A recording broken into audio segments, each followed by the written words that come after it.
வீர வணக்கம், வீர வணக்கம். புரட்சியாளர் அம்பேத்கருக்கு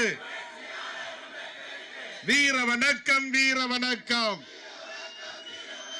தந்தை பெரியாருக்கு வீர வணக்கம், வீர வணக்கம். மேதை காரல் மார்க்சுக்கு வீர வணக்கம், வீர வணக்கம். சாதி ஒழிப்பு களத்தினிலே சாவு கண்ட போராளிகளுக்கு வீர வணக்கம், வீர வணக்கம். தாய் தமிழ் காத்த போராளிகளுக்கு வீர வணக்கம், வீர வணக்கம். விடுதலை சிறுத்தைகளின் வீர நினைவு நாள். ஆகவே அந்த இருவரும் தலைவர்களுக்கு இப்போது மாலை அணிவித்து வீர வணக்கம் செலுத்த இருக்கிறோம். மேடையில் இருக்கிறவர்கள் மட்டும் நாங்கள் எழுந்து நிற்கிறோம். நீங்கள் யாரும் எழுந்திருக்க வேண்டாம். அப்புறம் இவங்க எழுதிட்டாங்கன்னா திருப்பி உட்கார வைக்க முடியாது. அதனால் நீங்கள் யாரும் எழுந்திருக்க வேண்டாம். மேடையில் இருக்கிற தலைவர்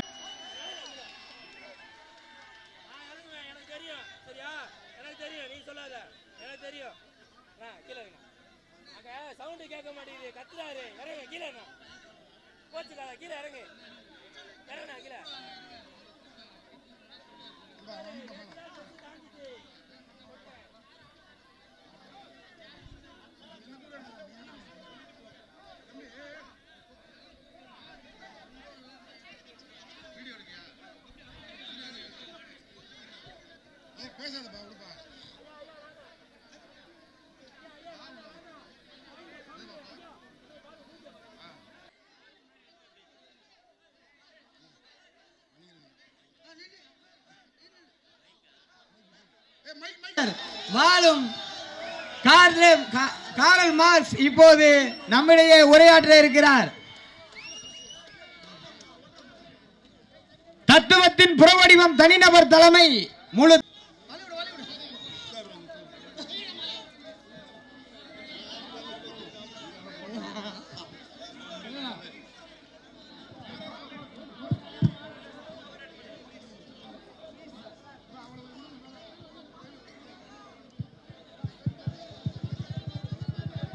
கொஞ்சம் இந்த படிக்கட்டில் இருக்கிறவங்க ஏங்க கீழே இறங்கினா என்னங்க தம்பி அஜித், இந்த படிக்கட்டில் இருக்கவங்க கீழே இறங்கவும். அம்மா லோகேஸ்வரி அம்மா அவர்களை மேடைக்கு அழைக்கிறோம். இந்த படிக்கட்டில் இருக்கவங்க காவல்துறை வந்து பாதுகாப்பு வழங்குறாங்க. நீங்க கொஞ்சம் கீழே இறங்குங்கள. நீங்க ஏன் படியில நிக்கிறீங்க? எழுச்சி தமிழர், எழுச்சி தமிழர், அங்கனூர் தங்கம், தமிழகத்தின் விடிவெள்ளி, வருங்கால முதல்வர், வருங்கால முதல்வர், சிறுத்தைகளின் தாய், சிறுத்தைகளின் தாய், எழுச்சி தமிழர், எழுச்சி தமிழர், தென்னகத்து பிரபாகரன், தென்னகத்து பிரபாகரன், வாழும் புத்தர், வாழும் அம்பேத்கர், வாழும் அம்பேத்கர்.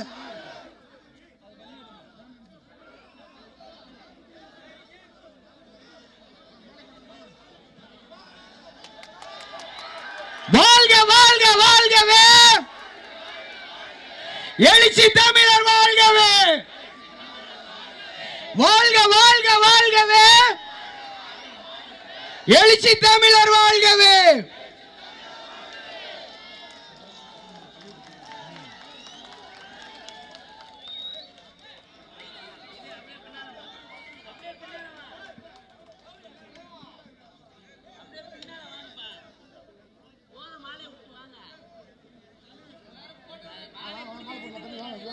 அப்படியே மாலையை அப்படியே தள்ளி விடுங்க. மேடையில் இருக்கவங்க எல்லாம் கீழே இறங்குங்க. எழுச்சி தமிழர் உரையா அம்மா லோகேஷ் அவர்கள் தலைவருக்கு மரியாதை செலுத்துகிறார்.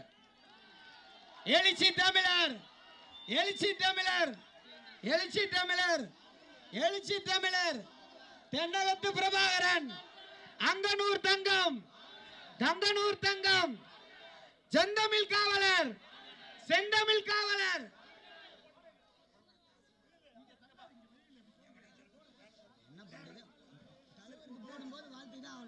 ஏங்க கொஞ்சம் மேடையில் இருக்கிறவங்க கீழே இறங்க.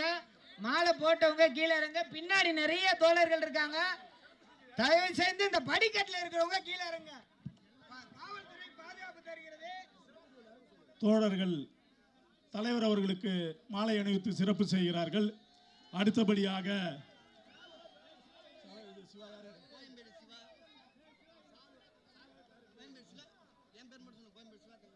தம்பி இந்த பகுதியை சார்ந்த வட்டச் செயலாளர் சிவா அவர்கள் தலைவர் எழுச்சி தமிழர் அவர்களுக்கு மாலை அணிவித்து வீரவாள் பரிசளிக்க வரவுள்ளார்.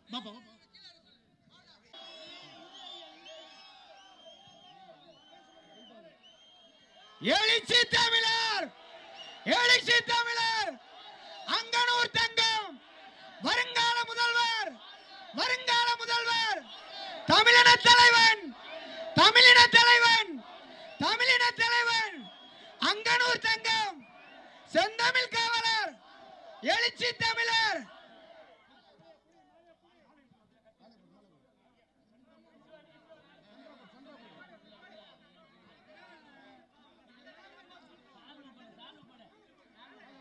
கோயம்பேடு தொழிலாளர் வியாபாரிகள் சங்கத்தின் சார்பாக மாலை அணிவிக்கப்படுகிறது. அருள் பாண்டியன் வட்ட செயலாளர் பேரு 127வது வட்டம்.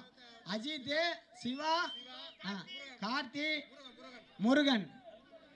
அருள் பாண்டியன் 127வது வட்ட செயலாளர்கள் தலைவருக்கு மரியாதை செலுத்துகிறார்கள். அப்படியே மேடையை விட்டு கீழே இறங்கிருங்க. விஜய சேதுபதி, ஜெயப்பிரியா ஆகியோரின் இந்த அழகிய ஆண் குழந்தைக்கு சித்தார்த்தன் என்று பெயர் சூட்டி வாழ்த்துகிறேன்.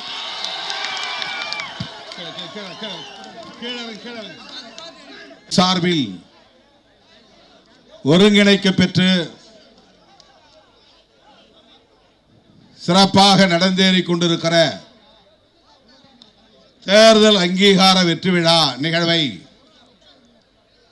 தலைமை வகித்து சிறப்பித்துக் கொண்டிருக்கிற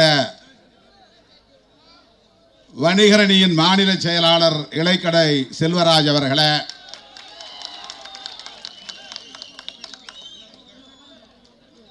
முன்னிலை வகித்து சிறப்பித்துக் கொண்டிருக்கிற தென் சென்னை வடக்கு மாவட்ட செயலாளர் தம்பி, நீங்க 4 பேர் என்ன பேசிட்டு இருக்கிறீங்க? உட்காருங்க. கரிகால் வளவன் அவர்களே மற்றும் சக்திவேல், துளசி, திருவரசன், புதியகுமார், கலைவாணன், ஜான்சன், கௌதமன், புதுவை அகன், சேலம் சீனிவாசன், சீர்காழி விஜயரங்கன், திண்டுக்கல் பொன் வளவன், போ நன்னன், கள்ளக்குறிச்சி கருப்புதுறை, விழுப்புரம் அசோக்குமார், தென்காசி மோசஸ், சிவகாசி செங்கோளரசு, கரூர் கண்மணி ராமச்சந்திரன், திருப்பூர் ஆர்கே தொண்டைமான், கும்பகோணம் முஸ்தபா ராவுத்தர் ஆகிய தோழர்களே, அனைவரையும் வரவேற்று உரையாற்றி அமர்ந்திருக்கிற வணிகரணியின் மாநில பொருளாளர் செங்கதிர் வளவர் அவர்களே, நம்முடைய அழைப்பை ஏற்று இந்த நிகழ்விலே பங்கேற்று நமக்கு பெருமை சேர்த்திருக்கிற திராவிட முன்னேற்ற கழகத்தின் வர்த்தகரணி மாநில செயலாளர் அண்ணன் கவிஞர் காசிமுத்து மாணிக்கம் அவர்களே, உங்களோடு களத்திலே நின்று இந்த விழா சிறக்க பாடாற்றி அமர்ந்திருக்கிற தலைமை நிலைய செயலாளர் பாலசிங்கம் அவர்களே, துணை பொதுச் செயலாளர் கௌதம சன்னா அவர்களே,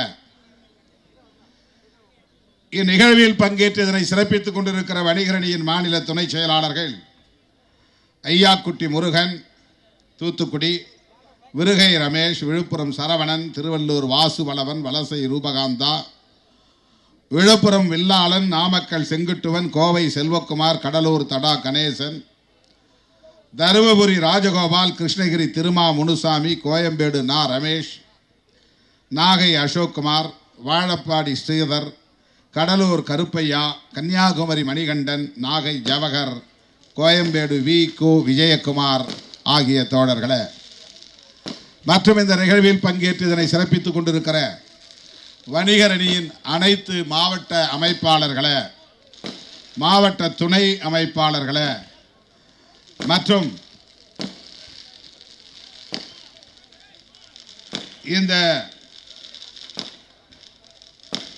நிகழ்வில் பங்கேற்று இதனை சிறப்பித்துக் கொண்டிருக்கிற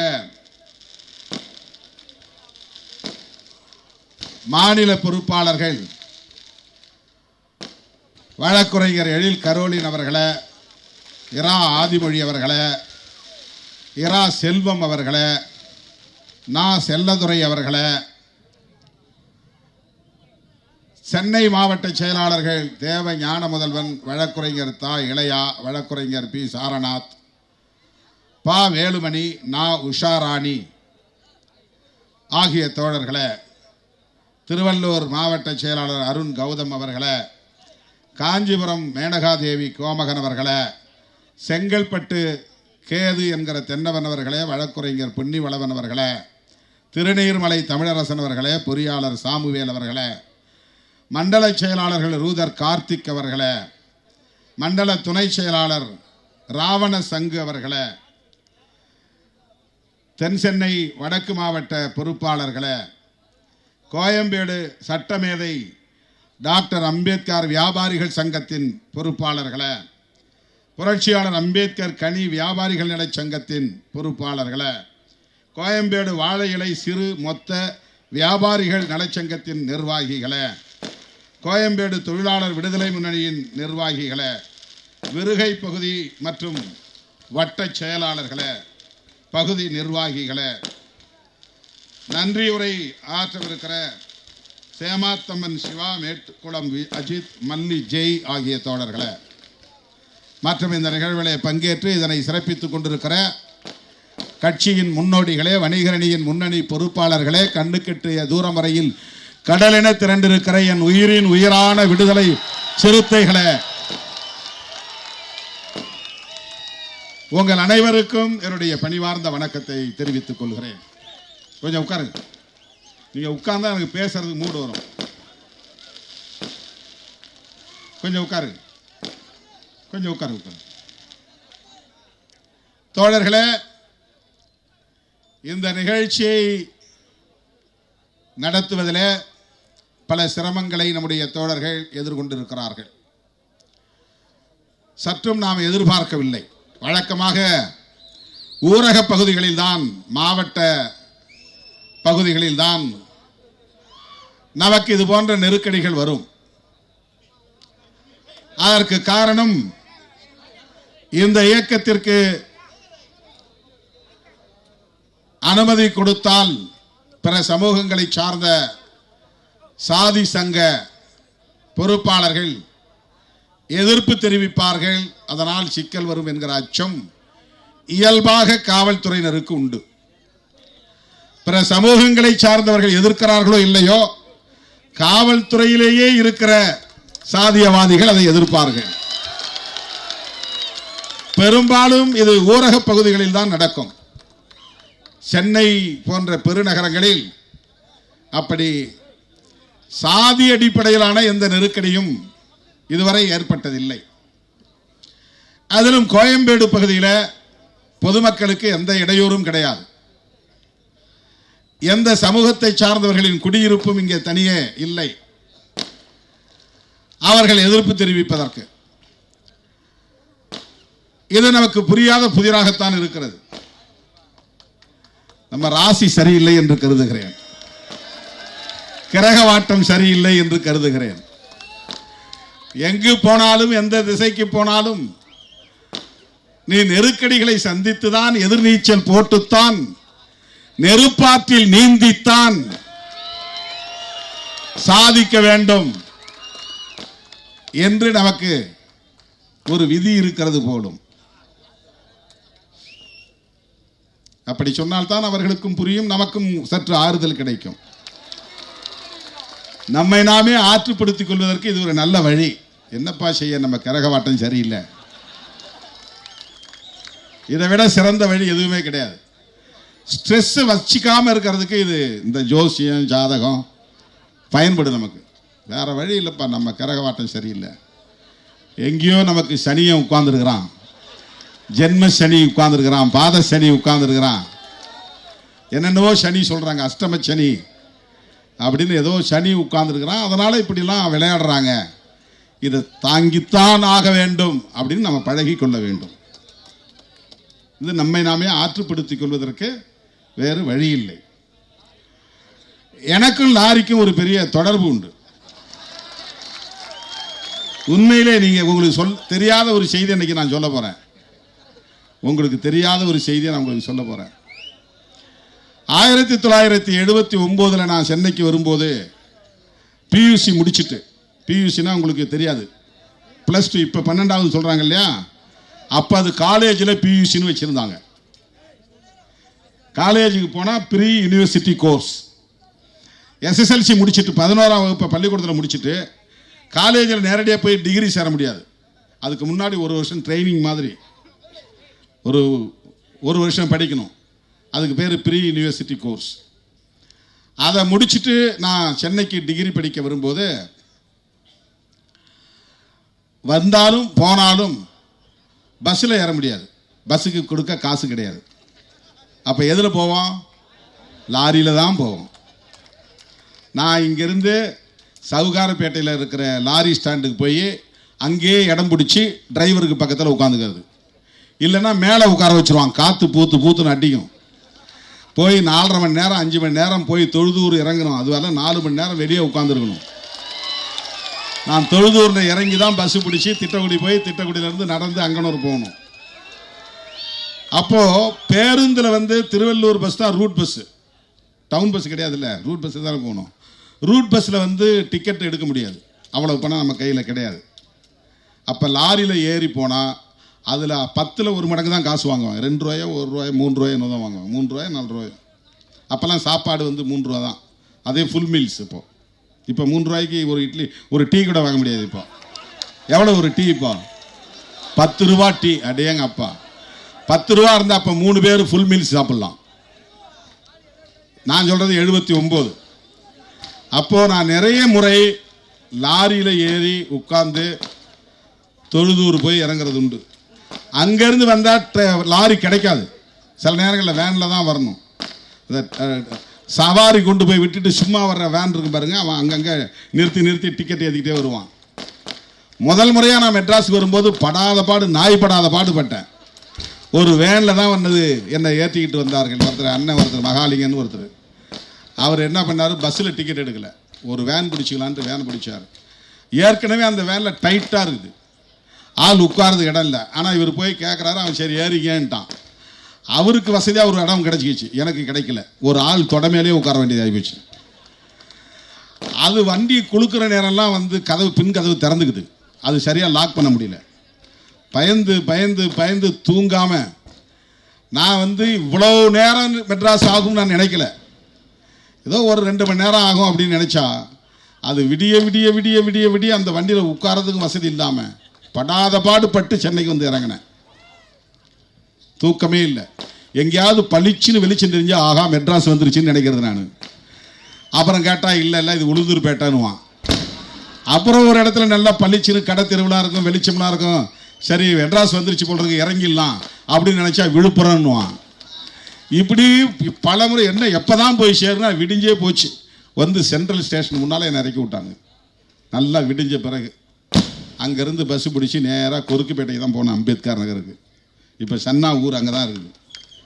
எனக்கு முதல்ல மெட்ராஸில் போய் ஒரு தெரிஞ்சவங்க வீட்டில் குளிச்சுட்டு அங்கேருந்து கிளம்பி பஸ்ஸு பிடிச்சி டவுன் பஸ்ஸு பிடிச்சி நேராக ஒவ்வொரு காலேஜாக போய் அப்ளிகேஷன் வாங்கி போட்டேன். இது 1979.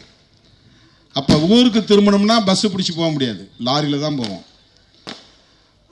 1979 80களில் கிட்டத்தட்ட 45 வருஷத்துக்கு முன்னாடி லாரியில் பயணம் செஞ்சேன். இன்னைக்கு லாரியில் நின்றுட்டு பொதுக்கூட்டம் பேசுகிறேன்.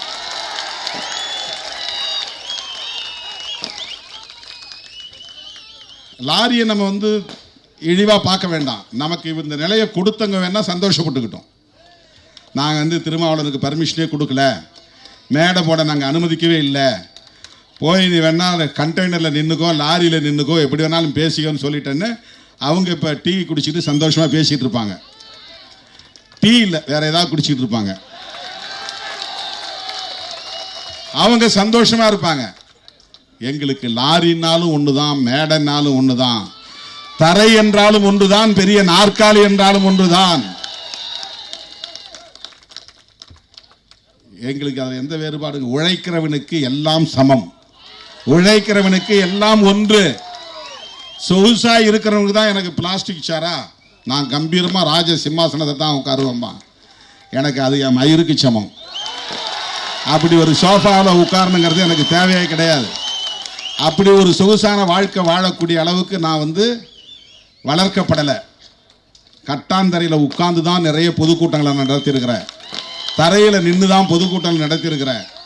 காலில் செருப்பு போடாமல் பல ஆயிரக்கணக்கான கிலோமீட்டர்கள் நான் நடந்திருக்கிறேன் மதுரையில். அப்படி மக்களோடு மக்கள் நின்று பணியாற்றியவன் திருமாவளவன். எனக்கு எல்லாம் ஒன்று என்று எண்ணுகிற போது எனக்கு பிளாஸ்டிக் சேரும் ஒன்றுதான், ராஜ சிம்மாசனமும் ஒன்றுதான். அதையும் நான் பொருட்படுத்த மாட்டேன், இதையும் நான் குறையாக கருத மாட்டேன். இங்க பெரிய மேடை போட்டு 60க்கு 40 அளவுக்கு அகலமான மேடை போட்டு பெரிய ராஜ சிம்மாசனத்தை உட்கார வைத்து என்னை அதில் அமர வைத்தால் கூட எனக்கு மகிழ்ச்சி வராது. நான் வந்தவொடனே அப்படி ஏதாவது வித்தியாசமாக ஒரு நாற்காலி இருந்தால் கூட தூக்கிடான்ருவேன். எல்லாருக்கும் நாற்காலி என்ன போட்டிருக்கோ அதே போடு. என்னுடைய 45 வருஷமாக இதுதான் நான் பண்ணிட்டு இருக்கேன், 40 வருஷமாக இதுதான் பண்ணிட்டு இருக்கேன். ஒரு சின்ன டிஃப்ரெண்டாக கூட ஒரு நாற்காலி இருந்தால் எனக்கு பிடிக்காது மேடையில், அது அவசியம் இல்லை. அப்படிப்பட்ட சொகுசு பேர் வழி அல்ல நாங்கள். இதே இடத்துல இந்த லாரி கூட கிடைக்கலன்னா எதையாவது ஒரு கட்டையை தூக்கி போட்டு மேலே ஏறி நின்று பேசிட்டு போயிருப்பேன். அப்படி இல்லைன்னா நான் பிரச்சார வண்டி வச்சிருக்கிறேன் நம்ம ஆஃபீஸில் இருந்து. ஆனால் என்னன்னா அண்ணன் ஒரு ஆளை தான் ஏற்ற முடியும், நானும் அவரும் நின்று இருப்போம். அதான் காசிமுத்து மாணிக்கம் நிற்கலாம், என் பக்கத்தில் 2 பேர் தான் நிற்க முடியும். மற்றவங்க எல்லாம் இறக்கி விட்டுட்டு நாங்கள் 2 பேரும் மேடையில் நின்று பேசிட்டு போயிருப்போம், மைக்க கொடுக்குன்னு. எத்தனை நெருக்கடிகளை தந்தாலும் அந்த நெருக்கடிகளை எதிர்கொள்ளக்கூடிய ஆற்றல் விடுதலை சிறுத்தைகளுக்கு உண்டு. நெருக்கடிகள் சூழ்ந்த போதும் கொள்கை நெறிப்படியே வாழ்தல் வீரம். மதுரையில் அண்ணா நிலையத்து முன்னால நான் நின்றுட்டு இருக்கேன் ராத்திரி 10 மணிக்கு. அப்ப எனக்கு ஒரு கவிதை எழுதணும்னு தோணுச்சு. ஏதோ ஒரு நிகழ்ச்சிக்கு அப்பெல்லாம் நான் என்ன பண்ணுவேன்னா, ஏதாவது ஒரு நிகழ்ச்சி நடத்தினா அதுக்கு ஒரு துண்டறிக்கை போடுவோம். அந்த துண்டறிக்கையே ஒரு கவிதை வடிவில் நான் எனக்கு தெரிந்த நடையில் எழுதுவேன். அப்போ ஒரு நிகழ்ச்சிக்காக நான் அப்படியே யோசிச்சுட்டே போகிறேன். இந்த மதுரைக்கு தெற்க இருக்கிற பூரா அருவாள் தான் வீரத்துக்கு அடையாளம் அப்படின்னு நினைக்கிறான். அதுக்கு பதில் சொல்கிற மாதிரி ஒரு கவிதை எழுதணும்னு எனக்கு தோணுச்சு. அப்போ நான் எழுதின கவிதை 2 வரி தான் எனக்கு ஞாபகம் இருக்கு. நெருக்கடிகள் சூழ்ந்த போதும் கொள்கை நெறிப்படியே வாழ்தல் வீரம். வீரம்னா என்னடா?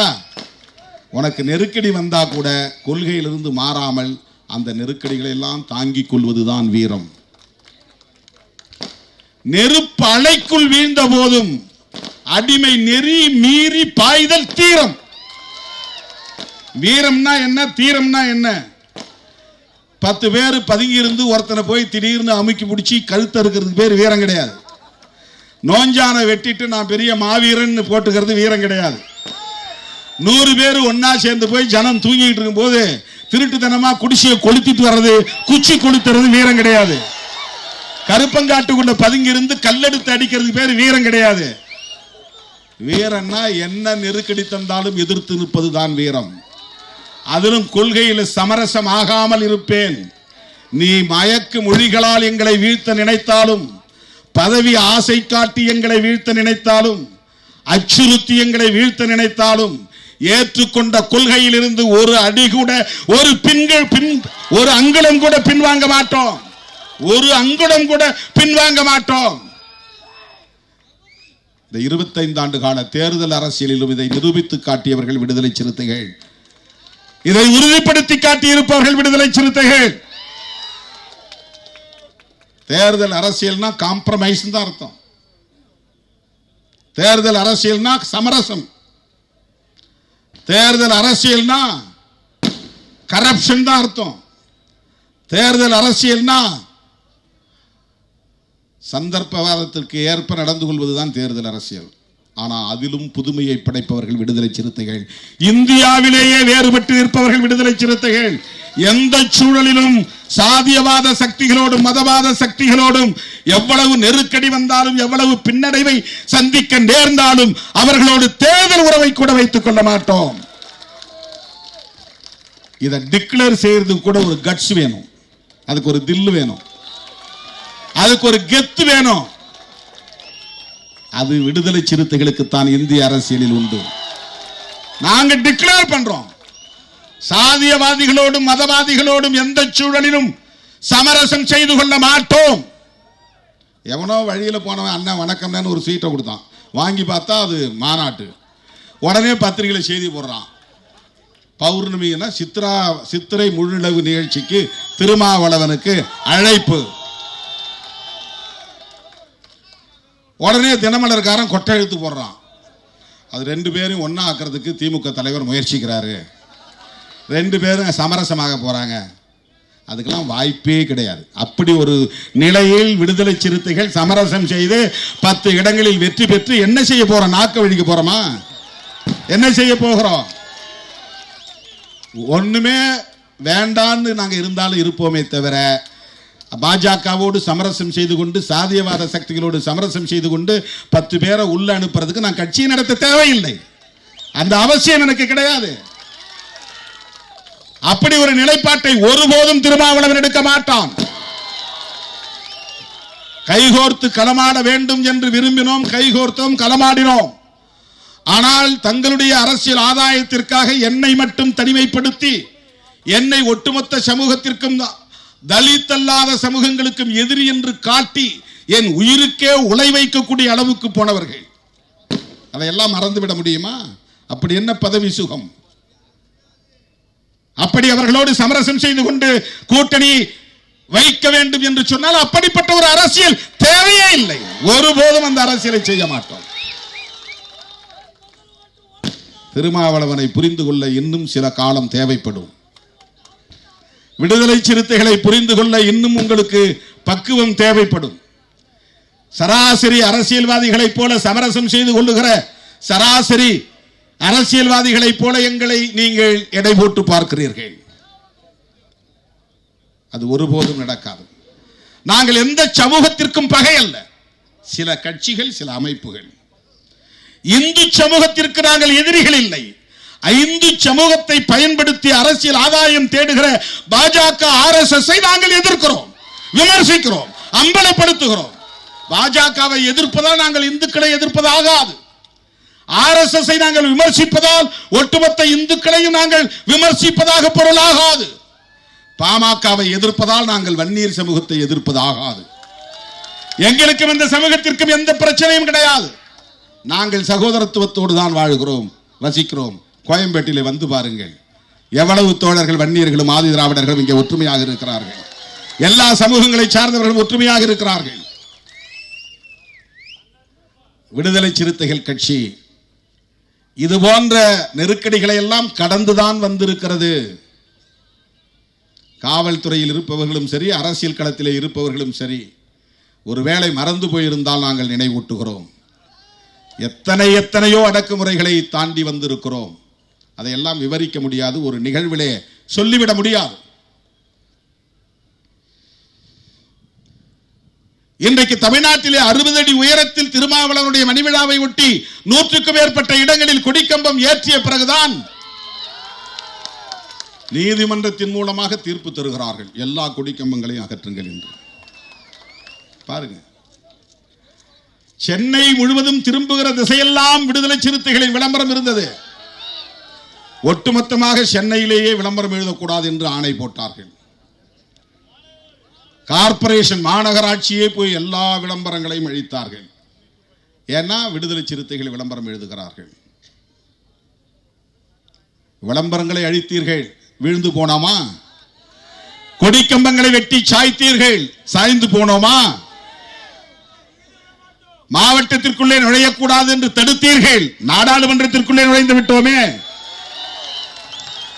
கடலூர் மாவட்டத்திற்குள்ளே நுழையக்கூடாது என்று தடை விதித்தீர்கள், எந்த திருமாவளவனை கடலூர் மாவட்டத்திற்குள் நுழையக்கூடாது என்று தடுத்தீர்களோ அந்த திருமாவளவன் இன்றைக்கு கடலூர் மாவட்டத்து மக்களால் தேர்ந்தெடுக்கப்பட்டு நாடாளுமன்றத்திற்குள்ளே ஒரு முறைக்கு 3 முறை நுழைந்திருக்கிறான்.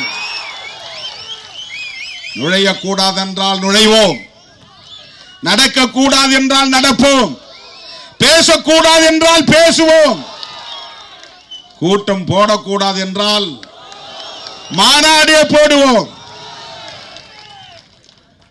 இதெல்லாம் நான் வெறும் சவடால் விடல, வெற்றி சவடால் விடல, மேடைக்கு பேசல. இதெல்லாம் கடந்த காலங்களில் செய்து முடித்து விட்டு பேசுகிறேன், நடத்தி காட்டி விட்டு பேசுகிறோம், சாதித்து காட்டி விட்டு பேசுகிறோம். எனவே எனது அன்பு தோழர்களே, இதையெல்லாம் நீங்க ஒரு பெரிய காயமா எடுத்துக்காதீங்க, தொடச்சி விட்டு போங்க. சட்டையில பட்ட தூசி மாதிரி இப்படி தொடச்சி விட்டு போங்க. நாங்கள் கஷ்டப்பட்டோம், நாங்கள் அதை பண்ணோம் இதை பண்ணோம், எங்களை மேடை போட விடலை, எங்களை டென்ஷன் ஆக்கிட்டாங்க, எனக்கு ஒரே ஸ்ட்ரெஸ்ஸு, அதெல்லாம் தூக்கி போட்டு போய் ஜாலியாக படுத்து தூங்குங்க. இதெல்லாம் நினச்சிக்கிட்டே இருக்கக்கூடாது. இதை நீ கஷ்டம்னு நினச்சா அவங்க இதையே திருப்பி திருப்பி உங்களுக்கு செஞ்சுக்கிட்டு இருப்பாங்க. இதையெல்லாம் சாதாரணமாக அப்படி இடது கையால் தள்ளி விட்டு போகிற ஆட்கள் இவங்க அப்படின்னு அவங்க நினைக்கணும். இது ஒரு பெரிய விஷயமே கிடையாது, இது ஒரு பெரிய விஷயமே கிடையாது. அவர்கள் இதற்கு என்னதான் விளக்கம் சொன்னாலும் இது நமக்கு எதிரான ஒரு நடவடிக்கை தான், நெருக்கடி தான். நெருக்கடி என்பது நமக்கு திருநெல்வேலி அல்வா போன்றது, அவ்வளவுதான். திருநெல்வேலி அல்வா பிடிக்குமா பிடிக்காதா? சென்னையில் இருக்குங்களா ஸ்டீம் மிட்டாய் தான் ரொம்ப பிடிக்கும். உலகத்துக்கு எங்க போனாலும் திருநெல்வேலி அல்வாவுக்கு இணையா ஒரு அல்வாவை நீங்க வாங்க முடியாது, அந்த டேஸ்டே தனிதான். அந்த மாதிரி காவல்துறை நெருக்கடி தருகிற போதெல்லாம் எங்களுக்கு திருநெல்வேலி அல்வா மாதிரி, அதை நாங்கள் ஒரு பொருட்டாக எடுத்துக்கொள்வதே இல்லை. எனது அருமை தோழர்களே, வணிகணியை சார்ந்த தோழர்களே, என் உயிரின் உயிரான விடுதலை சிறுத்தைகளே, இது போன்ற நெருக்கடிகளை ஒரு பொருட்டாக எடுத்துக்கொள்ள வேண்டாம். இதற்கு யாரு காரணம், எது காரணம், ஏன் செஞ்சாங்க, எதுக்கு செஞ்சாங்க, இந்த டிஸ்கஷனே வேண்டாம். சோஷியல் மீடியாவில் ஏதாவது எழுதுறது அதெல்லாம் கூடவே கூடாது, அதை கடந்துட்டு போயிட்டே இருக்கணும். இந்த வேலை முடிஞ்சுதான், இன்னைக்கு முடிஞ்சுது, அடுத்து நாளைக்கு என்ன வேலை? 6ஆம் தேதி சிதம்பரத்துக்கு வாங்க, எல்லாம் அங்க தேர்தல் அங்கீகார வெற்றி விழா. அப்புறம் 8ஆம் தேதியிலிருந்து நான் சுற்றுப்பயணம் போறேன். எதுக்கு? 31ஆம் தேதி தமிழ்நாட்டை அல்ல ஒட்டுமொத்த இந்தியாவின் கவனத்தை ஈர்க்கக்கூடிய வகையில் மாபெரும் பேரணியை, மக்கள் எழுச்சி பேரணியை நாம் நடத்த இருக்கிறோம். எப்படி சிஏஏ சட்டம் வந்தபோது தேசம் காப்போம் பேரணியை நடத்தினோமோ அதை போல மத சார்பின்மை காப்போம் மாபெரும் மக்கள் எழுச்சி பேரணி. எப்போ? மே 31 திருச்சிராப்பள்ளியில. அதுக்கான ஏற்பாடுகள் இப்பயே செய்யணும். எல்லோரும் நீலச்சட்டை அணிந்து வர வேண்டும். இப்பவே போய் டைலரை பார்த்து அளவு கொடுத்துருங்க. நல்லா ஃபுல் ஹேண்ட், யாரும் ஆஃப் ஹேண்ட் போட்டு வரக்கூடாது, ஃபுல் ஹேண்ட் போட்டு வரணும். முடிஞ்சா சிவப்பு டை கட்டிட்டு வந்துருங்க. டை கட்டுறவங்க டை கட்டுங்க. வாய்ப்பு இருக்கிறவங்க அம்பேத்கர் மாதிரி கோட் சூட் போட வாங்க. வாய்ப்பு உள்ளவங்க அம்பேத்கர் மாதிரி கோட் சூட் போட்டு வாங்க. ஒரு 10,000 பேர் கோட் சூட்டோட நடக்கட்டும் பேரணியில. ப்ளூ பேண்ட், ப்ளூ கோட்டு, உள்ள வெள்ளை சட்டை, சிவப்பு டை, பார்த்தா அம்பேத்கர் மாதிரி இருக்கணும். அதுக்காக எல்லாம் மீசி எடுத்துட்டு வந்துடாதீங்க. அண்ணா அம்பேத்கர் மாதிரி இருக்கணும்னு சொன்னாருன்ட்டு, அது அம்பேத்கர் ஸ்டைல். நம்ம ஸ்டைல் இப்படிதான், நம்ம ஸ்டைல் இப்படிதான். நம்ம அம்பேத்கருடைய மாணவர்கள் தான், ஆனால் நம்முடைய ஸ்டைல் வேற. எனவே 31ஆம் தேதிக்கு தயாராக வேண்டும். 8ஆம் தேதி சென்னையில், சென்னை, காஞ்சிபுரம், செங்கல்பட்டு, திருவள்ளூர் 4 மாவட்டத்துக்கான மண்டல செயற்குழு கூட்டம். 9ஆம் தேதி இல்லை, மாத்திட்டோம். அதுக்கு தான் இப்போ சொல்றேன், மாத்தியாச்சு. ஏற்கனவே சொன்னது தப்பு, அதில் திருத்தம். 8ஆம் தேதி சென்னை, 4 மாவட்டங்கள் மட்டும். 9ஆம் தேதி ஒன்றும் இல்லை. 10ஆம் தேதி வேலூர், ராணிப்பேட்டை, திருப்பத்தூர், திருவண்ணாமலை 4 மாவட்டம். 10ஆம் தேதி மாலை. அது 11ஆம் தேதி இல்லை, 12ஆம் தேதி இல்லை. 13ஆம் தேதி காலையில் மதுரை, மாலையில் திருச்சி. 14ஆம் தேதி காலையில் சேலம், மாலையில் கோவை. திருச்சி தான் அந்த மாவட்டம் வந்துருது, பெரம்பலூர்லாம். திருச்சியில், மதுரையில் தென் மாவட்டங்கள் முழுக்க, திருச்சியில் டெல்டா மாவட்டம் எல்லாம், தஞ்சாவூர், திருவாரூர், மயிலாடுதுறை, நாகப்பட்டினம், புதுக்கோட்டை, கரூர், அரியலூர், பெரம்பலூர், திருச்சி எல்லாம் ஒரு 7-8 மாவட்டங்கள் ஒன்றா. அது வந்து 13ஆம் தேதி மாலை, 13ஆம் தேதி காலை தென் மாவட்டம் 10-12 மாவட்டம், 14ஆம் தேதி காலையில் சேலம், மாலையில் கோவை, 15ஆம் தேதி விழுப்புரம், விழுப்புரம், கடலூர், கள்ளக்குறிச்சி, புதுச்சேரி. இப்ப தோழர்கள் கேட்டுக்கிட்டு இருப்பாங்கன்னு நினைக்கிறேன் லைவ்ல. இதுதான் ஆல்டர்ட், திருத்தம் செய்யப்பட்டது. இது மண்டல செயற்குழு கூட்டம். 31ஆம் தேதி மிக முக்கியமான வரலாற்று முக்கியத்துவம் வாய்ந்த ஒரு மாபெரும் மக்கள் எழுச்சி பேரணி. வக்ஃபு திருத்த சட்டத்தை திரும்ப பெற வேண்டும் என்கிற கோரிக்கை உட்பட புரட்சியாளர் அம்பேத்கர் அவர்களால் அரசமைப்பு சட்டத்தின் உயிர் மூச்சு கோட்பாடாக வழங்கப்பெற்ற செக்யூலரிசம் என்கிற மதசார்பின்மையை பாதுகாப்பதற்கான பேரணி. வக்ஃபு திருத்த சட்டம் முஸ்லிம்களுக்கு எதிரானது என்று பிஜேபி அரசு சொன்னாலும் கூட உண்மையிலேயே அது அரசமைப்பு சட்டத்திற்கு எதிரானது. அதனால் சேவ் செக்யூலரிசம் இதான் ஹேஷ்டாக். நீ போடுற எல்லா பதிவுகளும் கீழே ஒரு 4 கோடு இருக்கும் பாருங்க, இப்படி 2 கோடு, இப்படி 2 கோடு, அது பேர் என்ன? ஹேஷ்டாக். அதில் நீ இங்கிலீஷில் சேவ் செக்யூலரிசம் போடணும். சேவ் செக்யூலரிசம் அப்படின்னா மதசார்பின்மையை பாதுகாப்போம். மத அடிப்படையில் மக்களை பிளவுபடுத்தாதே. இஸ்லாமியர்களுக்கு, கிறிஸ்தவர்களுக்கு எதிரான வெறுப்பு அரசியலை விதைக்காதே. மதத்தின் பெயரால் வன்முறைகளை தூண்டாதே. மதத்தின் பெயரால் இந்திய ஒருமைப்பாட்டை சிதைக்காதே. மதத்தின் பெயரால் அரசமைப்பு சட்டத்தை சிதைக்காதே. இதுதான் கோரிக்கை. எனவே 31ஆம் தேதிக்கு நாம் ரெடி ஆகணும். இப்ப நாளைக்கு காலையில் எழுந்துச்சு நீங்க எல்லாம் டைலரை போய் பார்க்கணும். எல்லாம் பேண்ட் சட்டைக்கு அளவு கொடுக்கணும். புது சட்டை, பழைய சட்டை, கிழிஞ்ச சட்டைலாம் போட்டு வரக்கூடாது. அதே மாதிரி சட்டையை அயன் பண்ணாம போடக்கூடாது, அயன் பண்ணி போட்டு வரணும். வர்ற ஒவ்வொருத்தரும் அது வெறும் சட்டை போட்டு வந்தா கூட நல்லா கஞ்சி போட்டு அயன் பண்ணி அழகா போட்டு வரணும். கசங்கின நீல சட்டை போடக்கூடாது. லேடிஸுக்கு ஏற்கனவே யூனிஃபார்ம் கொடுத்தாச்சு, அதே யூனிஃபார்மை நீங்க தச்சிக்க வேண்டியதான். அதே யூனிஃபார்ம், சீருடை. தோழர்களே, 31ஆம் தேதி நாம் நடத்துவது இந்த நாட்டையும் மக்களையும் பாதுகாப்பதற்காக, தேர்தல் பேரம் பேசுவதற்காக அல்ல, கூட்டணியை தீர்மானிப்பதற்காக அல்ல, நம்முடைய சக்தியை காட்டி இத்தனை சீட்டுகள் வேண்டும் என்று கேட்டு பெறுவதற்காக அல்ல. அதை ஒருபோதும் விடுதலை சிறுத்தைகள் செய்ய மாட்டோம். எங்கள் வலிமை எங்களுக்கு தெரியும், எங்கள் உயரம் எங்களுக்கு தெரியும், எங்களுக்கு எது தேவை என்பதும் எங்களுக்கு தெரியும். அப்படியே பிராக்டிக்கலாகவும் எதை எங்களால் சாதிக்க முடியும் என்பதும் எங்களுக்கு தெரியும். எங்களுக்கு ஆசை எதுவும் இருக்கலாம், நடைமுறை சாத்தியக்கூறுகளை தாண்டி வெறும் கையால் முழம் போட மாட்டோம். வெறும் கையால் முழம் போட மாட்டோம். முழம் போடணும்னா ஒரு துணி வச்சிருந்தா தானே முழம் போட முடியும். இப்போ வெறும் கையால் முழம் போட்டு அழக முடியுமா? விடுதலை சிறுத்தைகள் பிராக்டிக்கல் ஆக்டிவிஸ்ட், நடைமுறை சாத்தியங்களை அடிப்படையாக வைத்து இயங்கக்கூடிய போராளிகள். நடிகர்களை பற்றிலாம் சொன்னாங்க.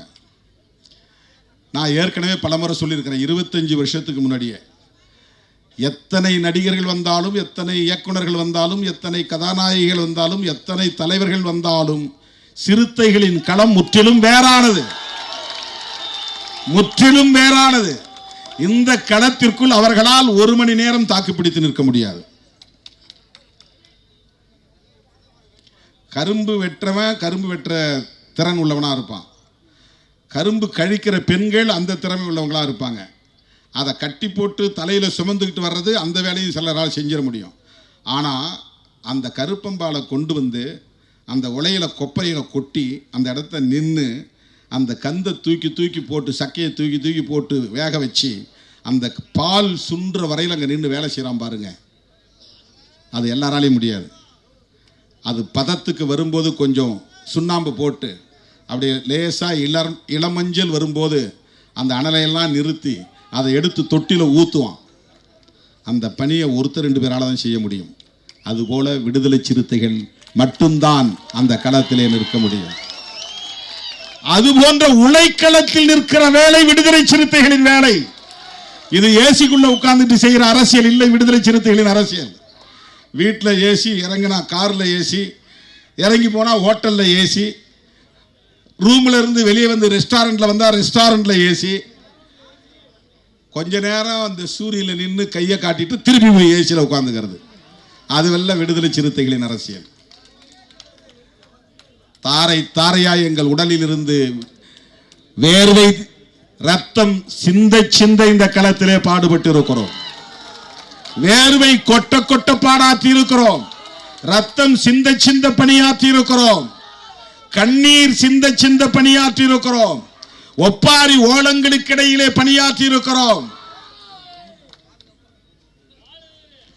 ஒருபுறம் காவல்துறையின் நெருக்கடிகள், இன்னொரு புறம் சாதி வெறியர்களின் நெருக்கடிகள், இன்னொரு புறம் மதவெறியர்களின் நெருக்கடிகள், இன்னொரு புறம் அதிகார வர்க்கத்தின் ஆளும் சக்திகளின் அரசியல் சக்திகளின் நெருக்கடிகள், ஊடகங்களின் புறக்கணிப்புகள், இவளையெல்லாம் கடந்து வந்திருக்கிறோம்.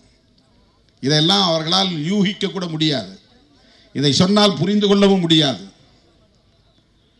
நாளைக்கு ஒருத்தன் புதுசாக கட்சி ஆரம்பிச்சா கூட அவன் பேரை மேலே போட்டு என் பேரை பின்னால் போடுவான் ஊடகத்தில். இன்னைக்கு அதுதான் உளவியல், ஊடக உளவியல். நாளைக்கு எனக்கு பின்னால் ஒருத்தன் கட்சியை தொடங்கி அவன் அறிக்கை விட்டால் அவன் அறிக்கையை முதல் பக்கத்திலே போடுவான். எனது அறிக்கையை திருமாவளவன் அறிக்கை விட்டார்னு போடுவான். இல்லைன்னா அந்த பேரும் போட மாட்டான். அவ்வளவு ஈஸியெல்லாம் நம்மளை அங்கீகரிக்க மாட்டார்கள். 25 ஆண்டு காலம், 4 நூற்றாண்டு காலம் தாக்கு பிடித்து இந்த களத்திலே நின்று இன்றைக்கு தேர்தல் ஆணையத்தால் அங்கீகரிக்கப்பட்ட ஒரு கட்சியாக, மாநில கட்சியாக நிமிர்ந்து நிற்கிறோம். இதை தக்க வைக்க வேண்டுமா வேண்டாமா? இந்த வெற்றியை தொடர வைக்க வேண்டுமா வேண்டாமா? இன்னும் வெற்றி இலக்கை நோக்கி நாம் முன்னேற வேண்டுமா வேண்டாமா? எனது அருமை தோழர்களே, இதையெல்லாம் சாதிக்க வேண்டுமானால் நமக்கு ஒரே ஒரு தேவைதான் இருக்கிறது. பெட்டி பெட்டியாய் பணம் தேவை என்று சொல்ல மாட்டேன். பெட்டி பெட்டியாய் பணம் தேவை என்று சொல்ல மாட்டேன். ஒரே ஒரு தேவைதான், சகிப்புத்தன்மை என்கிற தேவைதான். அவமானங்களையும் அவமதிப்புகளையும் இழிவுகளையும் தாங்கிக் கொள்ளுகிற சகிப்புத்தன்மை மட்டும்தான் நமக்கு தேவை. என்னோடு நீங்கள் அந்த சகிப்புத்தன்மையோடு பயணிப்பீர்களே ஆனால் உங்கள் கனவு நனவாகும். கொள்கை வெல்ல களமாடுவோம், கோட்டையில் ஒரு நாள் கொடியேற்றுவோம் என்கிற அரசியலை நம்மால் வென்றெடுக்க முடியும். எனது அருமை தோழர்களே, வணிகர்களின் நலன்கள் குறித்து பேச ஆசை, நேரம் இல்லை. இரவோடு இரவாக பயணம் செய்ய வேண்டும். விடியற்காலை நான் தொகுதியிலே ஒரு கோவில் கும்பாபிஷேகத்தில் பங்கேற்க வேண்டும். முஸ்லீமோடு உட்கார்ந்து தொப்பி போட்டுக்கிட்டு கஞ்சி குடிக்கிறாருன்னு கோவப்படுறான். நீ என்னைக்காவது ஒரு நாள் சங்கர மடத்துக்கு வான்னு கூப்பிட்டுருக்கிறியா? கூப்பிட்டுருக்காங்க. எனக்கு எதிராக இருக்கிற கும்பலை எல்லாம் கூப்பிட்டு போய் உட்கார வச்சு காசு கொடுத்து திருமாவளவனை எதிர்த்து தினம் யூடியூப் சேனலில் பேட்டி கொடுங்க. சில சங்கிகள் உங்களுக்கு தெரியும், இந்த சாதியிலே பிறந்த பிழைப்புவாத சங்கிகள். அவன்லாம் மாதம் காசு வாங்கிட்டு தான் பேசுகிறான். யாருன்னு உங்களுக்கு தெரியும். இது 25 வருஷத்துக்கு முன்னால் நான் தமிழ் பெயர் சூட்டுவதற்கான அறிவிப்பு செய்த காலத்திலிருந்து நடக்குது. தமிழ்நாட்டிலிருந்து 32 அமைப்புகளை, தலித் அமைப்புகளை கூப்பிட்டு இந்த ஜெயேந்திர சரஸ்வதி சுவாமிகள் பேசினார். உங்கள் திருமாவளவன் என்ன பண்ணுறாரு தெரியுமா? இந்த ஜனங்களெல்லாம் ஏமாற்றி கிறிஸ்தவத்தில் சேர்க்குறார், இஸ்லாத்தில் சேர்க்குறார். அதனால தான் அந்த பேரெல்லாம் மாற்றுறார், இந்து பேரெல்லாம் மாற்றுறார். அந்த ஆளை எப்படி விட்டு வச்சுருக்கிறீங்க? நீங்கள் போய் பேசுங்க, எதிராக பேசுங்க, இயக்கம் கட்டுங்க. ஒவ்வொருத்தன் கையிலையும் 50,000 1 லட்சம் பணம் கொடுத்தது சாட்சி இருக்குது. அதுக்கு போயிட்டு வந்த தம்பியை ஒருத்தர் சொன்னார், அந்த 32 பேரில் நான் ஒரு ஆளுங்க. ஆனால் நான் பணம் வாங்காமல் வந்துட்டேன். இந்தந்த பயெல்லாம் போனான், இந்தந்த பயெல்லாம் போனான், அவன்லாம் தான் இன்னைக்கு உங்களை திட்டிக்கிட்டு இருக்கிறான் என்று சொன்னார்கள்.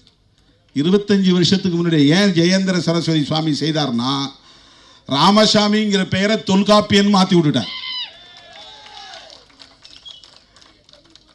பாலசுப்ரமணியங்கிற பெயரை பாலசிங்கம்னு மாற்றி விட்டுட்டேன். பாக்கியங்கிற பெயரை பாவரசுன்னு மாற்றி விட்டுட்டேன். இந்த மாதிரி ஒரே நாளில் 5000 பேர் புல்லாரெட்டி அவனியில் மாற்றணும். மதுரையில் 5000 பேர் மாற்றணும். அதுக்கப்புறம் தினம் மாற்றிக்கிட்டே இருந்தோம் லட்சக்கணக்கான பெயர். என்னடா இந்து பெயர்களை பூரா இவன் மாத்துறான்னு அவருக்கு கோபம் வந்துருச்சு. நமக்கு எதிராக இன்னைய வரலும் அந்த வேலை நடந்துகிட்டு இருக்கு.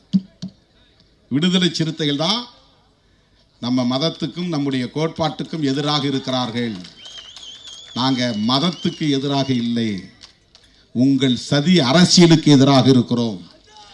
உங்கள் அரசியல் கோட்பாட்டுக்கு எதிராக இருக்கிறோம். நீங்கள் சாதி வாழ்க என்று சொல்லுகிறீர்கள், நாங்கள் சாதி ஒழிக என்று சொல்லுகிறோம். நீங்கள் கோல்வாக்கரின் பிள்ளைகள், நாங்கள் அம்பேத்கரின் பிள்ளைகள். நீங்கள் வீர சாவர்கரின் பிள்ளைகள், நாங்கள் பெரியாரின் பிள்ளைகள். எப்படி ஒத்து போகும்? எப்படி ஒத்து போகும்? நாங்கள் அம்பேத்கரின் பிள்ளைகளாகவும் பெரியாரின் பிள்ளைகளாகவும் இருப்பதால் தான் திராவிட முன்னேற்ற கழகத்தின் தலைமையிலான மதசார்பற்ற முற்போக்கு கூட்டணியில் நாங்கள் உறுதியாக நீடிக்கிறோம். அதிமுக தோல் மீது ஏறி சவாரி செய்கிறது பாஜக. 2021 அதிமுகவோடு கூட்டணி வைத்துதான் இன்றைக்கு இவர்கள் இந்த அளவுக்கு ஆட்டம் போடுகிறார்கள். அவர்கள் வாங்கிய வாக்குகள் எல்லாம் அதிமுக வாக்குகள், அது பிஜேபி வாக்குகள் அல்ல. பிறகு வெளியேறி வந்தார்கள். 2024 நாடாளுமன்ற பொதுத் தேர்தலை தனித்து சந்தித்தார்கள். இப்போது மறுபடியும் அதிமுக பிஜேபி கூட்டணி. நாம் யாருக்கும் அறிவுரை சொல்லவில்லை, ஆனால் அச்சத்தை சொல்லுகிறோம். அதிமுக என்கிற ஒரு கட்சி தமிழ்நாட்டிலே வலுவாக இருந்தால்தான், திமுக அதிமுக என்கிற 2 கட்சிகளும் வலுவாக இருந்தால்தான் பாரதிய ஜனதா என்கிற RSS அரசியல் அணி இங்கே வேரூன்ற முடியாது என்பது கடந்த கால வரலாறு. ஜெயலலிதா அம்மா இருந்த போதும் கலைஞர் இருந்த போதும் அவர்களால் வாலாட்ட முடியவில்லை. இப்ப கலைஞரும் இல்லை, ஜெயலலிதாவும் இல்லை. எப்படியாவது உள்ளே ஒரு இயக்கத்தின் தோளில் ஏறி அவங்க ஓட்டை வாங்கி அது எங்க ஓட்டுன்னு காட்டி நாங்க வளர்ந்துருவோம்னு கற்பனையா கணக்கு போட்டு கொண்டிருக்கிறார்கள். அதற்கு ஏன் இடம் கொடுக்க வேண்டும் அதிமுக? இதுதான் என்னுடைய கேள்வி. நீங்கள் ஜெயலலிதா அம்மையார் இல்லாமலேயே 65, 66 இடங்களில் வெற்றி பெற்றீர்களே. அதிமுக வலிமையோடு தானே இருக்கிறது. அதிமுகவுடைய வாக்காளர்கள் யாரும் சிதறவில்லையே. ஜெயலலிதா அம்மையார் இல்லை என்பதனால் அவர்கள் யாருக்காவது மாற்றி போட்டார்களா? அப்படி நம்பிக்கையோடு இரட்டை இலை சின்னத்திற்கு அவர்கள் வாக்களிக்கிற போது அந்த வாக்குகளை எல்லாம் நீங்கள் அள்ளிக்கொள்ளுங்கள், உங்களுக்கு தருகிறோம் என்று நீங்கள் ஏன் பிஜேபிக்கு சிவப்பு கம்பளம் இருக்கிறீர்கள்? அது வளர்ந்தால் யாருக்கு ஆபத்து? எந்த கொள்கைக்கு ஆபத்து? எந்த கோட்பாட்டுக்கு ஆபத்து? இதையெல்லாம் எண்ணி பார்க்க வேண்டாமா? இனி எந்த காலத்திலும் மோடியோடு பிஜேபியோடு உறவு வைத்துக் கொள்ளவே மாட்டோம் என்று சொன்னவர் தானே பிராமண சமூகத்தில் பிறந்த ஜெயலலிதா அம்மையாருடைய சபதம். ஒரு பிராமண சமூகத்தை சார்ந்த பெண்மணி ஜெயலலிதா அம்மையாருக்கு பிஜேபி கூடாது என்கிற கருத்தில் உறுதிப்பாடு இருந்தது. மோடியா லேடியா மோதி பார்ப்போம் வா என்று சொன்னவர் தானே.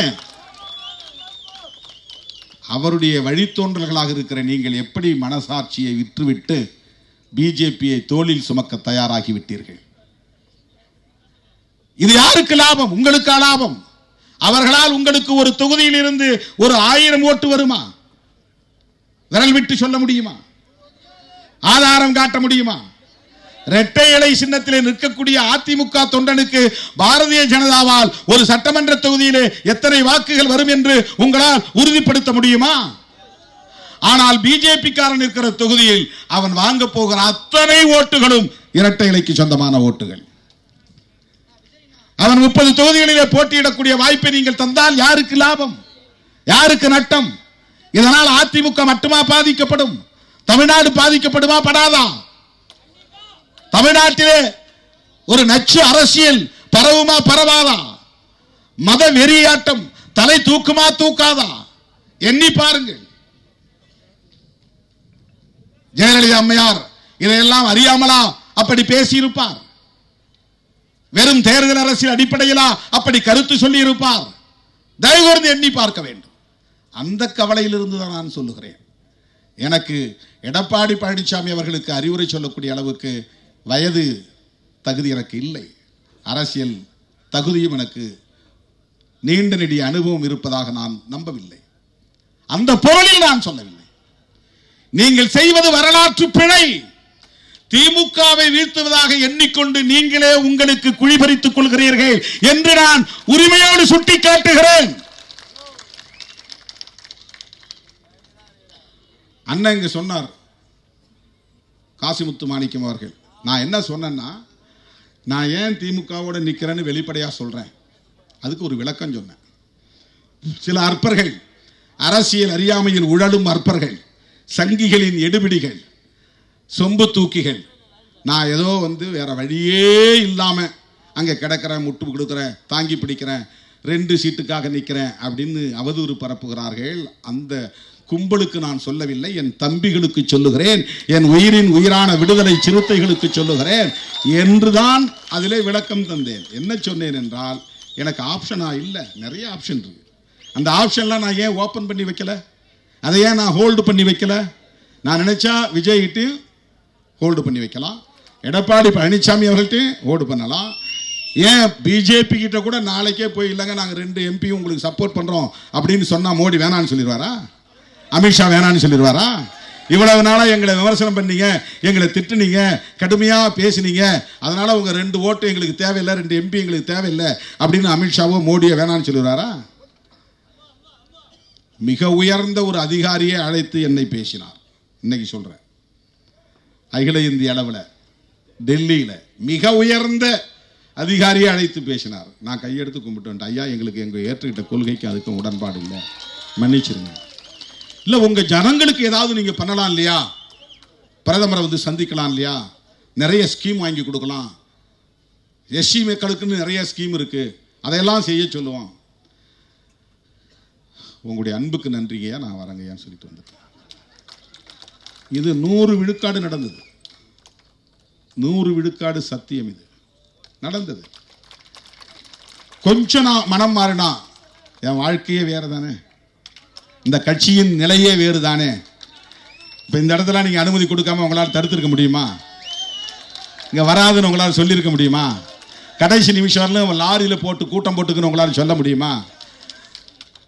தட தட தட தடன்னு ஓடி வந்து, ஐயா வாங்க வாங்க வாங்க வாங்க, எங்க வேணாலும் கூட்டம் போட்டுங்க, எப்படி வேணாலும் மேடை போட்டுங்க, அப்படிதானே உங்களால சொல்ல முடியும்? கையில பவர் இருந்தா.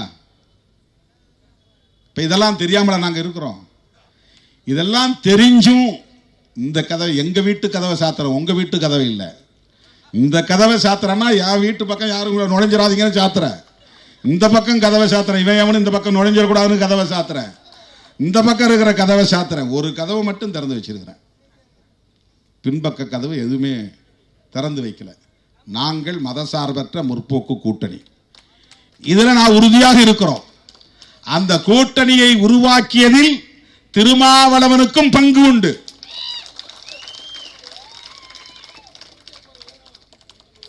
இப்ப நீங்க இலக்கடை செல்வராஜோட சேர்ந்து ஒரு 5-6 பேர் சேர்ந்து பார்ட்னர்ஷிப் போட்டு ஒரு பிசினஸ் பண்றீங்க.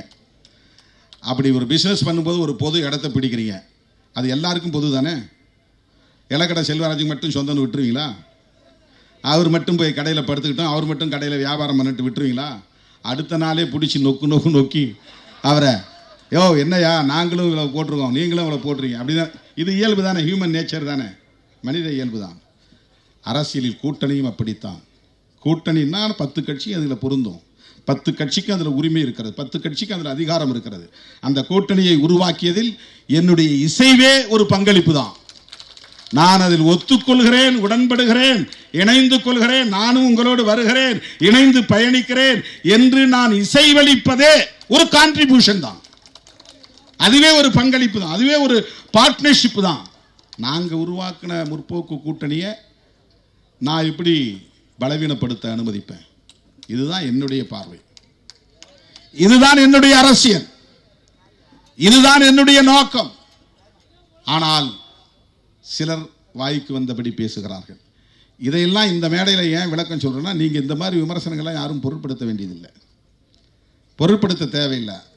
அவங்களுக்கெல்லாம் நீங்க எந்த விளக்கமும் சொல்ல தேவையில்லை. அதெல்லாம் நீங்க கண்டுக்கவே கூடாது, அதெல்லாம் பேசவே கூடாது. எவனாவது நம்ம பேரை சொன்னா ஒரு வெளிச்சம் கிடைக்குன்னு நினைச்சு பேசுறான், பழைச்சிட்டு போகட்டும், போடா பேரை சொல்லி பழைச்சுக்கோ, ரைட், பேரை சொல்லி பழைச்சுக்கோ, அவ்வளவுதான். எனது அருமை தோழர்களே, அரசியல் ரீதியாக நாம் எடுக்கிற எந்த முடிவாக இருந்தாலும் அந்த முடிவை உளப்பூர்வமாக ஏற்றுக்கொண்டு அதை நடைமுறைப்படுத்துவதில் வெறித்தனமாக வேலை செய்ய வேண்டும். அதுதான் முக்கியம். இப்ப 2026 நான் உங்களுக்கு மாற்றி சொல்றேன். 2026 திமுக கூட்டணி வெற்றி பெற வேண்டும் என்பதை மாற்றி சொல்கிறேன். திராவிட முன்னேற்ற கழகத்தின் தலைவர் அண்ணன் தளபதி ஸ்டாலின் அவர்கள் முதலமைச்சராக வேண்டும் என்பதை மாற்றி சொல்ல விரும்புகிறேன். 2026 சனாதன சக்திகள் எந்த சூழலிலும் வலிமை பெற்றுவிடக் கூடாது, அதை தடுத்தாக வேண்டும். பிஜேபியோடு சேருகிற யாராக இருந்தாலும் அவர்கள் வீழ்த்தப்படுவார்கள். வீழ்த்தி காட்டினார்கள், அதை சிறுத்தைகள் சாதித்தார்கள் என்று நாம் உறுதிப்படுத்த வேண்டும். அதுதான் நம்முடைய வேலை. ஊருக்கு போங்க, ஜனங்கள்கிட்ட சொல்லுங்க, அண்ணன் சொல்லி இருக்கிறார், நம்ம கட்சி இப்படி முடிவெடுத்திருக்கு, ஒரு ஓட்டு சிந்தக்கூடாது, சிதறக்கூடாது.